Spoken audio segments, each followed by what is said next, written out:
Now, we happen to be on the 12th of Nisan, Yud Bet Nisan, will mark the Hilula of a famous Bosnian rabbi. His name was Rabbi Yehuda Papo, Zecher Tzadik Libracha. Now, it's not necessarily known the date when he was actually born, but it's reported that he passed away in English year 1873. He was one of the great rabbis of the famous Yeshivat Bet El, the famous Kabbalistic yeshiva in Jerusalem, a place we've spoken about on various occasions before. He would translate his father's book, Rabbi Yehuda Papo's book, into Lelאדינו, I believe, the book called the Yועץ, very famous book. And we've actually spoken about Rabbi Yehuda Papo, his father, before. He was one of the great rabbis, let's say one of the great poseks of his time, who would render various different Jewish law decisions himself. He was author of various different great books, including the encyclopedia on Musa, let's say the Yועץ, which was an alphabetical order, which is spoken about extensively on this program before. He was rabbi of Sephardi congregations, I think in various places in Bulgaria, including the area of Silistera. His father was very much part of, let's just say, various different areas where he would take his, let's just say, put his mark on it in Bosnian Jewry, Bulgarian Jewry. He was also the author of the Elef HaMagen and the Chesed LaAlafim and the Beit Tfilah. These were the great books his father was author of, and we can learn in this class, let's just say, that he would help with in regards to translations and various within regards to foundations of these books. Let's explore a few of the highlights of the great rabbi's life. Now, Rabbi Yehuda was born in the area of Silistera in Bulgaria. This is, I think, near a port area in, let's say, the Hof area, the beach place inside the area in vicinity of Bulgaria itself. It's actually interesting. Much can actually be related with regards to the great rabbi. He was the son of the famous Rabbi Yehuda Papo, the author of the Yועץ, as we mentioned before. Now, it's actually interesting. He would get married. His wife would be the daughter of Rabbi Meir Chaim Son, I think, Vazo of Sarajevo. He was also another famous rabbi who I believe we've mentioned on various occasions before. And I think he would actually travel and make aliyah to the land of Israel and settle in Jerusalem with his family. And he'd become one of the great rabbis of the famous Yeshivat Bet El, Kabbalistic yeshiva in Jerusalem, place we visited actually before on this channel. And I think he would have a famous signature also within regards to his writings, and would really make, let's just say, he used to sign his name Ben Pal, I believe it was reported over, which is Ben Pele, or you could say, to use its full thing.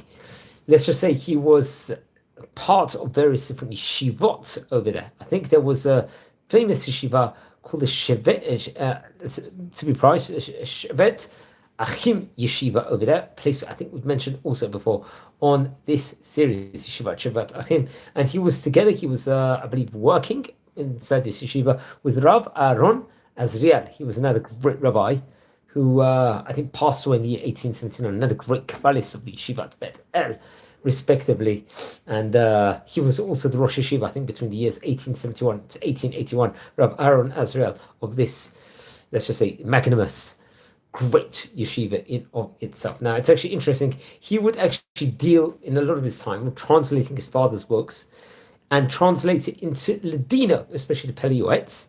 I think they'll be published in the years 1870 to 1872 in Vienna. So that would be just before he passed away.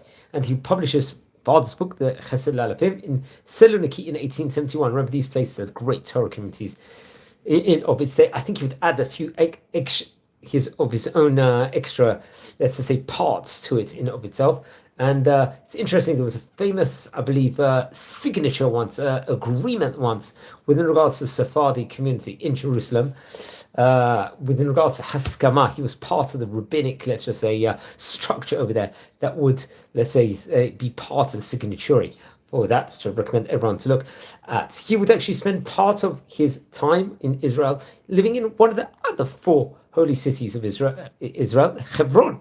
He would go to Hebron, spend a period of time there before returning to Jerusalem. And it's actually interesting. He would, in his time, publish pamphlets at the time. There was discussions going on at that point in time within regards to different important Torah topics, where I think he would actually speak about it in the Shever Oshaim newsletter or pamphlet, let's just say, in himself. I think that was actually respectively printed in Jerusalem, I think in the year Tafresh Chaf Bet, if I'm not mistaken. And he was seen as a very, very great rabbi at all throughout those different periods in time. Now, he passed away on Yud Bet Nisan in English year 1873. We're talking about nearly 150 years ago, here from the time of recording. Now, it's interesting. One of his, I think his son, after he passed away, Rab Meir, would eulogize his father, I think even in the newspaper called the Chabad Selet, it's reported over. And he would obviously lament, his passing, such a great rabbi. Lezot yechared libi velev kol shomea tatzilenu oznav al av ben nesvu keachad v'chavta l'shaot.